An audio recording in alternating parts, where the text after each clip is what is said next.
So ano nga ba ang kayang paganahin nito mga ka-DIY? Mayroon po kaming inverter na refrigerator, 60 watts po yan. Ayan po. Yan. Ang tinda po namin mga ka-DIY ay yellow. At mayroon din po kami ditong 43 inches na TV, Smart TV. Ayan mga ka-DIY.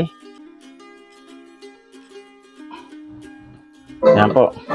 Hand washing is a first line of defense against germs. At mayroon din po kaming mga ka-DIY dito sa kwarto na 21 inches na TV. Ayan, pang kwarto po mga ka-DIY. At yan po mga ka-DIY, mayroon din po kaming video okay. Ito po ang aming video okay mga ka-DIY. Ayan po. So DIY lang po yan, ako lang po ang gumawa. At ito po yung kanyang TV. At mayroon din po kaming washing na 300 watts mga ka-DIY. Ito po ang aming washing. Ito po. Ayan.